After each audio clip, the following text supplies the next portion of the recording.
Latest episode দেখুন একদম add free. এই মূলনীতিতে যদি আমরা জল ব্যবহার করি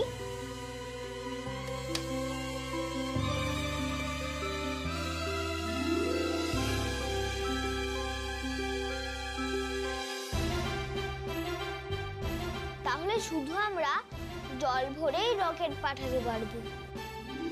শুধু রকেট কেন, জল দিয়ে আমরা বহু ইঞ্জিন চালাতে পারবো।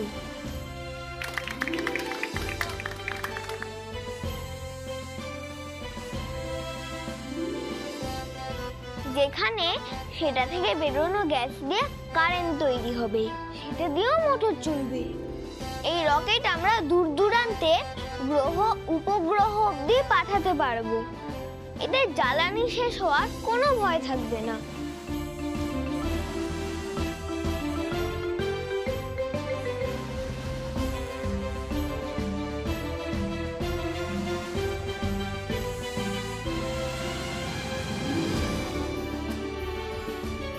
খুব ভালো।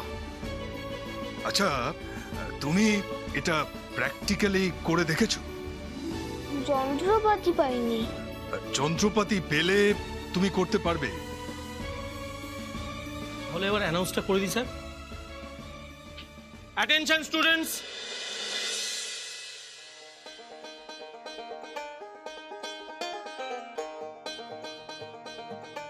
এবার আমরা আমাদের এক্সিবিশনের রেজাল্ট ঘোষণা করব। আমাদের রেসপেক্টেড জাজ যেরকম আমায় বলেছেন আমি সেরকমই নাম ঘোষণা করছি। আর্টের দিক থেকে প্রথম হয়েছে রঙ্গন বসু।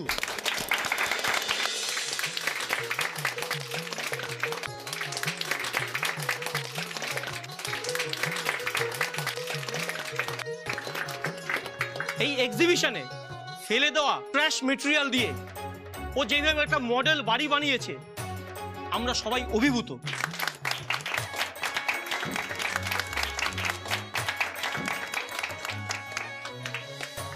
আর সায়েন্সের দিক থেকে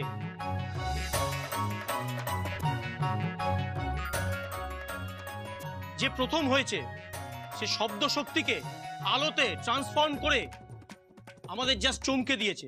উই আর স্পেল বাউন্ড। সে আর কেউ না, আমাদের সৃজিতা।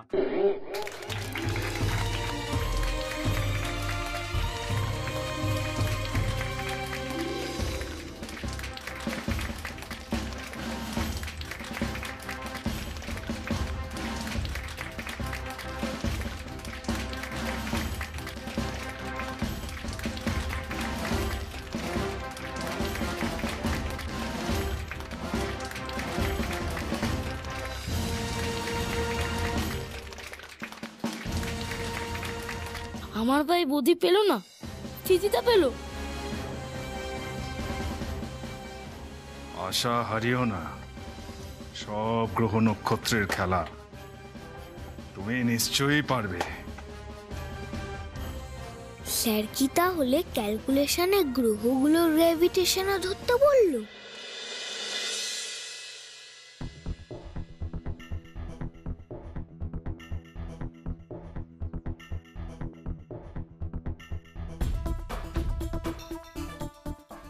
আসবো স্যার। আরে নমস্কার প্রমথ বাবু, আসুন আসুন আসুন প্লিজ। বৌদি কিছু করেছে না? আরে না না না, অন্য একটা সাবজেক্টের ব্যাপারে কথা বলার জন্য আপনাদের ডেকেছি। তার আগে এনার সাথে আপনাদের পরিচয় করে দিই। খবরের কাগজ পড়লে নিশ্চয়ই ওনার নাম শুনবেন আপনি। নিউটন ঘোষ দাস, বিখ্যাত সায়েন্টিস্ট।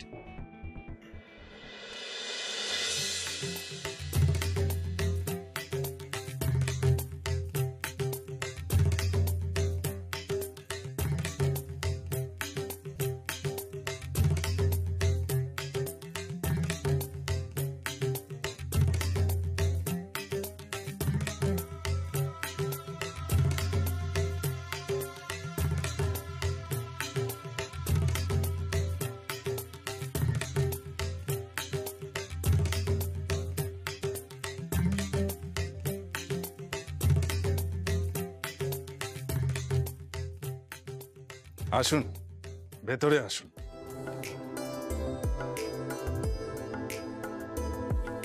বসুন।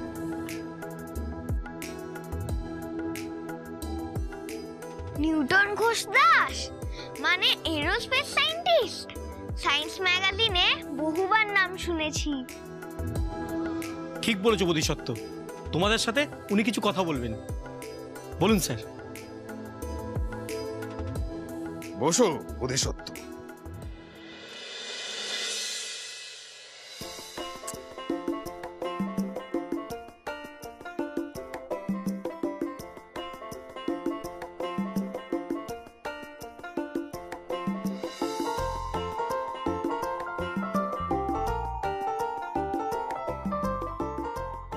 বুঝলেন, আপনার ছেলের এক্সিবিশন প্রজেক্ট দেখে আমি তো যাকে বলে একেবারে আপ্লুত।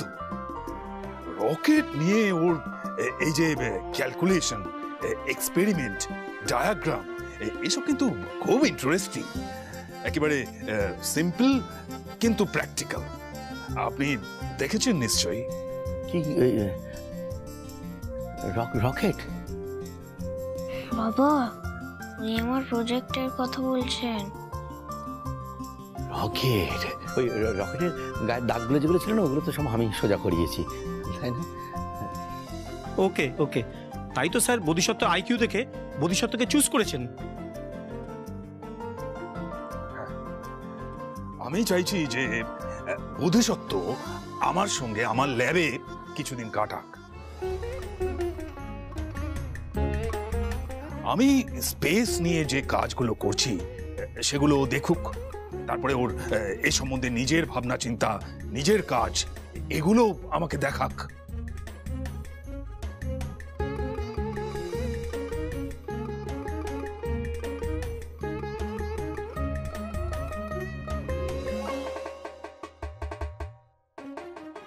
আপনার অ্যাসিস্ট্যান্ট? বা বলতে পারো পার্টনার। আমারও মনে হয় বোধিসত্ত্ব ওনার সাথে ল্যাবে থাকলে বোধিসত্ত্বর লাভ হবে। বোধিসত্ত্ব অনেক কিছু শিখতে পারবে।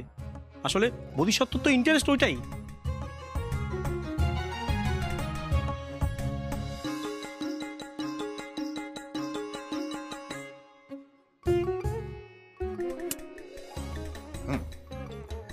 মানে আমি বলছিলাম যে সপ্তাহে 2 দিন করে ওকে যদি আমি আমার ল্যাবে নিয়ে যাই, সেখানে সারাদিন আমার সঙ্গে থাকবে, পড়াশুনো করবে, আমার কাজে হেল্প করবে, তারপরে আবার সন্ধেবেলায় আমার ড্রাইভার ওকে পৌঁছে দিয়ে আসবে বাড়িতে। সে তো খুব আনন্দের খবর, সে তো খুবই খুবই দারুণ খবর। এতে আর কি বলার আছে বলুন? কিন্তু ওর সপ্তাহে ওই 2 দিনই ছুটি থাকে, বুঝতে পেরেছেন তো? সারা সপ্তাহে পড়াশুনো, দৌড়ঝাঁপ, আর তাছাড়া ও তো খুবই বাচ্চা, ওই 2 দিনই আমাদের সঙ্গে থাকে আর কি। তো ওই সেই 2 দিনই যদি বাড়িতে না থাকে, আর একটা জিনিস, ওর মায়ের কাছে আমাকে একটু পারমিশন নিতে হবে। তুমি একটু শোনো না স্যার কি বলছে। না না, দেখুন, কোনো চিন্তা নেই আপনার। আমার কাছে কিন্তু অনেকেই অ্যাপ্রোচ করে আমার কাজে হেল্প করার জন্য, কিন্তু আমি ওকে সিলেক্ট করেছি, তার একটা কারণ তো আছে। আর তাছাড়া ও নিজেরও তো যথেষ্ট ইন্টারেস্ট আছে এই ব্যাপারে। তাহলে আপনি না বলছেন কেন? কি বোধিসত্ত্ব, তুমি রকেট নিয়ে কাজ করতে চাও না? হ্যাঁ।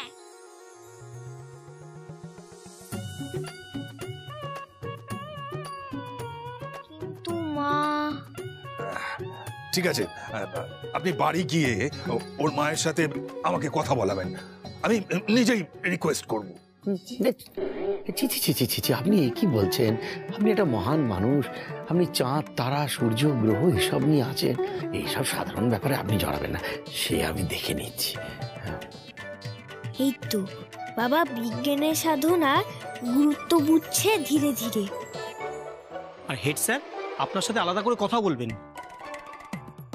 আপনাদের যেন কোনো রকম কনফিউশন না থাকে। আসলে এরকম সুযোগ আমাদের স্কুলের কোনো স্টুডেন্টের জন্য এই প্রথম, তাই আমরাও চাইছি না এটাকে লুজ করতে। প্লিজ প্রমথবাবু। হ্যাঁ বাবা প্লিজ। বলুন, কিছু বলুন আপনি। দেখুন, ছেলের এত বড় একটা সুযোগ, আমি বাবা হিসাবে কি করে না করি। ঠিক আছে, ওই আমি তাহলে একবার ওই বাড়িতে একটু কথা বলি। থ্যাংক ইউ বাবা, তোমাদের জন্যই আজ পৃথিবীতে বিজ্ঞান এরম ভাবে এগোচ্ছে। থ্যাংক ইউ স্যার, অনেক ধন্যবাদ আপনাকে, অনেক ধন্যবাদ। অ্যাকচুয়াল নিউটনও কি এরকম আংটি পরতো হাতে?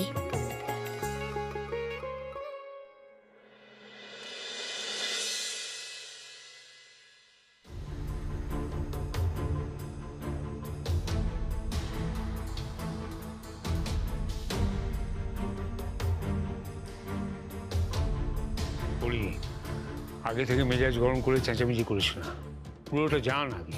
এক্স্যাক্টলি, তুমি যেরকম ভাবছো মানে তুমি না সবকিছুতে একটু বাড়াবাড়ি। আমি ভাবছি বৌদি, আমি ভাবছি, কেন ভাববো না বলো তো? রোজ বাড়ি থেকে বেরোচ্ছে অফিসের নাম করে, আজকে ছুটির পর অফিস থেকে আনতে গেলাম, দেখলাম অফিসের কোনো ঠিকানাই নেই, ওখানে কোনো ট্রেস নেই ওখানে। হয়তো অন্য কোনো বিল্ডিং এ গেছে কনস্ট্রাকশনের কাজের জন্য। এই তুই সব ব্যাপারে কথা বলিস তো দেবী? হ্যাঁ, অন্য কোনো বিল্ডিং মানে? ওখানে কোনো বিল্ডিংই নেই, ওখানে একটা ছোট্ট ক্লাব ঘর রয়েছে। লোকাল ছেলেদের জিজ্ঞাসা করলাম, বলে ওখানে ওই পোলিও টোলিও খাওয়ানো হলে ওই ক্লাব ঘরটা খোলানো হয়। তাছাড়া ওই কল্পনা যে ফোন নাম্বারটা দিয়েছিল সেই ফোন নাম্বারটা কন্টিনিউয়াসলি সুইচ অফ।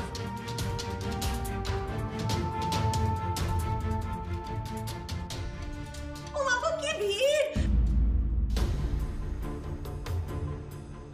ওরে বাবা রে, বদ্দি সে বলবো কি তোমার, বাসে কি ভিড়, কি ভিড়! যেন মনে হচ্ছে বাসটাতে পুরো চৈত্র শেলই লেগে গেছে। ওরে বাবা রে, গরমে ও মাগো, গলা একেবারে শুকিয়ে গেল।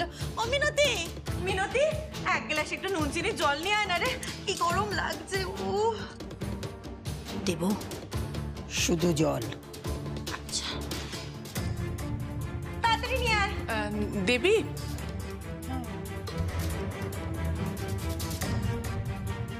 মুন্নি, এদিকে আয়, তাড়াতাড়ি আয়। চল আমরা উপরে যাই, একটা ব্যাপক জিনিস দেখাবো, ওই ভাইফোঁটার গিফট। তোরা কালার চুজ করে নিস, কেমন? চল চল। মিথ্যে প্রতিশ্রুতি দেওয়ার দরকার ছিল না, এমনি বললেই চলে যেতাম।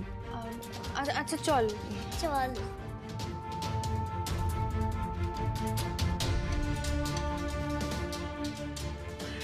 ছোট বৌদি, এনা জল। তোমার অফিসে জল নেই? ওমা, থাকবে না কেন? আমাদের অফিসে না অনেক জল, জানো তো? জলের কত বড় একটা অ্যাকুয়ারিয়াম আছে। দেখ, মিথ্যে একেবারে ঠোঁটের ডগায়। কল্পনা, ঠাকুরপো আজকে তোমাদের অফিসের ঠিকানায় গিয়েছিল।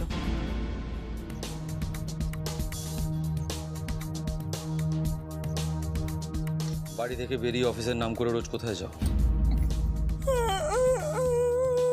চুপ করে থেকে যা জিজ্ঞেস করছি উত্তর দাও, কোথায় যাও? চেঁচাস না, স্বীকার করছে তো। বলে দিলে আরো বেশি করে চেঁচাবে। তা এমন কাজ করছো কেন? বৌদি, এরপর তো ওই পাড়ার আর কোনো বাড়িতে আমাকে বাসন মাজার। চুপ কর, সিরিয়ালের মতো কান্নাকাটি করে কোনো লাভ নেই। যা বলছি উত্তর দাও, কোথায় যাও? আর একটু জল খাবে বলে। না, আর জল খাবো না। আমি আমি আমি আসলে এই চাকরিটা চাকরি এমনি এমনি পাইনি। চাকরি করতে গেলে মিনিমাম একটা অফিস থাকে, কল্পনা ওখানে তো কোনো অফিসই নেই। ঠাকুরপো, বাচ্চারা উপরে আছে, এত শর্ট টেম্পার্ড হও না প্লিজ। তুমি উত্তর দাও, কোথায় যাও রোজ? উত্তর দাও। বলছি তো, আমি 20,000 টাকা দিয়ে চাকরিটা পেয়েছি।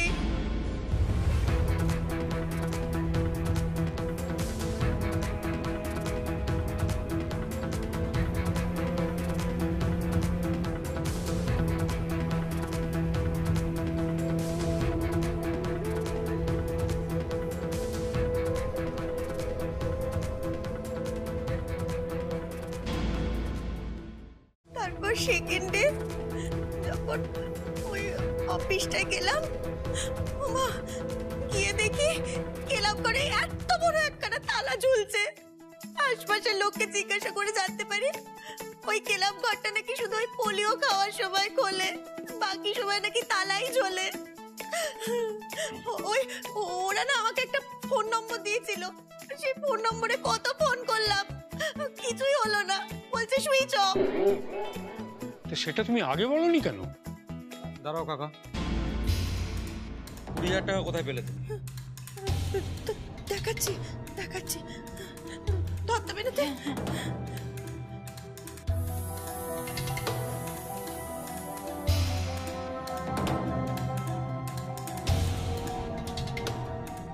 রেকর্ডিং থেকে তুলেছো তুমি? ডিটারজেন্টের বেলা যা চেঁচালে, আমি খুব ভয় পেয়ে গিয়েছিলাম। ভয় বলিনি, মুখ বন্ধ রেখেছিলাম। কোথায় যাও রোজ? কার সাথে যাও? কে থাকে তোমার সঙ্গে? হ্যাঁ, কে থাকবে? তাকে আমার পোড়া কপাল। তুমি কি ভাবছো এই বই থেকে আমি শুধু 20,000 টাকা তুলেছি? মোটেই না। এই বইটা থেকে তো আমি 25,000 টাকা তুলেছিলাম। আমি মনে মনে ভেবেছিলাম ওই অফিস যাওয়ার পথে জম্পেশ থেকে একখানা শাড়ি কিনবো। ছাতার মাথা, আমার পোড়া কপাল। শাড়ি তো কিছু কেনাই হলো না। তারপর থেকে সুপার মার্কেটে খালি সারাদিন ঘুরেই বেড়াচ্ছি আর শাড়ি দেখছি। আর রোজ এই যে একটা করে ক্লিপ কিনি। এই দেখো কত ক্লিপ। কল্পনা, তুমি একথা আগে বলনি কেন? লুকোনোর কারণে ব্যাপারটা পুরো অন্যদিকে চলে যাচ্ছিল। কল্পনা, আমি ভয় পেয়ে গেছিলাম। বাবার ভয়, আমি কিচ্ছু বলতে পারিনি। ভর্তি আমি খুব ভয় পেয়ে গেছিলাম। এখন কি মনে হচ্ছে আরতি করবো তোমার? ফুলচন্দন দিয়ে পুজো করবো তোমায়? লক্ষ্মী একটা। আর থামো না, যা হয়েছে ভালোর জন্যই হয়েছে। কল্পনারও শিক্ষা হয়ে গেল এটা থেকে, আর পরিরও সন্দেহবাদিকটা দূর করার দরকার ছিল।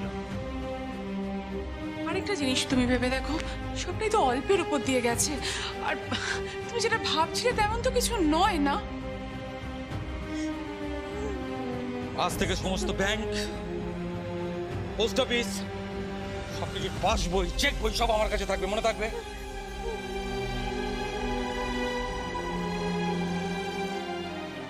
অনেক নাটক দেখিয়েছ, এবার যাও, বাইরের কাপড় ছেড়ে ঘরের কাজে হাত লাগাও।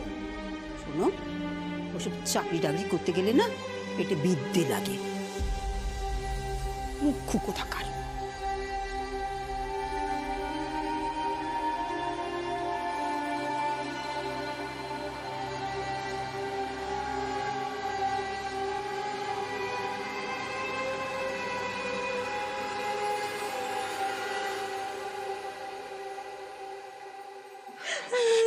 কেঁদো না ছোট বৌদি, কেঁদো না। দেখবে দেখবে সব ঠিক হয়ে যাবে।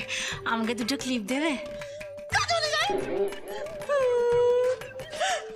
আমার ডিউটিতে যাওয়া হলো না রে মিনতি।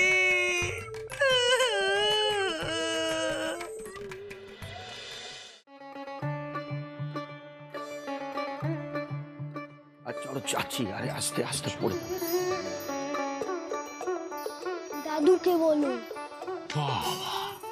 পিতা পুত্রের একসাথে আগমন, কি কোনো ভারী কথা বয়ে আনলে নাকি? বলছিলাম কাকা, ওই একটা খুব বড় সমস্যায় পড়েই তোমার কাছে এসেছি কাকা। তেমন বড়ও নয়, মা চিৎকার করেছে বলে তোমার বড় মনে হচ্ছে। তাহলে তুমি বলো, তুমি শুরু করো কথা। না না, তুমিই বলো। তুমি স্কুলের সবকিছুর একমাত্র উইটনেস। ঠিক ঠিক। বলছিলাম কাকা, ওই বোধি স্কুলে তো সায়েন্স এক্সিবিশন ছিল, তাতে ওই বোধির ওই আঁকা অঙ্ক এইসব দেখে একজন খুব নাম করা বিজ্ঞানী, হ্যাঁ, তার ওই সায়েন্স প্রজেক্টে আমাদের বোধিকে ওই অ্যাসিস্ট করার অফার দিয়েছে।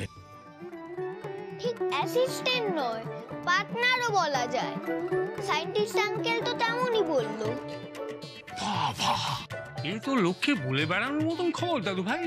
তা সমস্যাটা কি হলো? সমস্যার কথাটা আমি তোমাকে এখনো বলিনি কাকা। ওই আজকে যখন বোধিকে স্কুল থেকে আমি আনতে গেলাম, তখন ওদের সায়েন্স স্যার ওই আমাকে ডেকে নিয়ে বললেন যে এত বড় সুযোগ নাকি এর আগে কখনো স্কুল থেকে কেউ পায়নি। হ্যাঁ, আর ওই সায়েন্টিস্ট আঙ্কেলের ছবি ম্যাগাজিনেও বেরোয়। হ্যাঁ, সে আর আমি না করতে পারলাম না কাকা। আমাদের বোধি এত বড় একটা সুযোগ পাচ্ছে, সেই রাস্তায় আমি কি করে বাধা হয়ে দাঁড়াই বলো কাকা? বাবা প্রবলেমটা বলো। হ্যাঁ, তোর গল্পে তো এখনো কোনো প্রবলেম দেখতে পাচ্ছি না প্রমোদ। প্রবলেম তো শুরু হলো কাকা বাড়িতে এসে। বদিকে মাঝে মাঝে ওই সায়েন্টিস্টের বাড়িতে ছুটির দিনে একটু রেখে আসতে হবে, ওই আলোচনায় এটে করবে। তো এই কথা দীপালিকে বলতে তো দীপালি আর কোনো কথাই শুনছে না। হ্যাঁ, মা বাবার উপর এত চিৎকার করছে, সায়েন্টিস্ট আঙ্কেলকে পেলে কি করবে জানি না। বলছি কাকা, বলছি তুমি ছাড়া তো আমাদের এই অবস্থা থেকে কেউ উদ্ধার করতে পারবে না। না, ওদিকে যেতে দেওয়া নিয়ে আমার মনে কোনো সংশয় নেই, কিন্তু বড় বৌমার দিকটাও তো ইকুয়ালি লজিক্যাল। একটা অচেনা লোকের কাছে এই বয়সে একটি ছেলেকে কে কোন ভরসায় ছাড়বে? তাহলে দাদু আমি আমার গোলে পৌঁছবো কি করে? উঠোনে দেখলে তো তোমার কাকি কি কাণ্ড ঘটালো আজ। এরকম ফ্রড লোকে চারিদিক ভর্তি, তাই তোমার মা ভয় পাচ্ছে। তাহলে কি করি বলো তো কাকা, আমি কি না করে দেবো স্কুলে? না না না না না, দাদুভাই একটা নিজের পছন্দের কাজ করার সুযোগ পেয়েছে, এত সহজে না করা যাবে না। আমি দেখছি, আমি বড় বৌমার সঙ্গে একটু কথা বলে দেখছি, পুরোটা ভালোভাবে বোঝাতে হবে ওকে। সে আমিও বোঝালাম, যদি আমার কথা বুঝতে চাইছে না, কটা বুঝতে চায় তাও নয়। দেখো তাহলে তুমি একবার। না না, তোমার মতো বোঝালে হবে না, দাদু রাইট প্রসেসে বোঝাবে। থ্যাংক ইউ দাদু। You are welcome.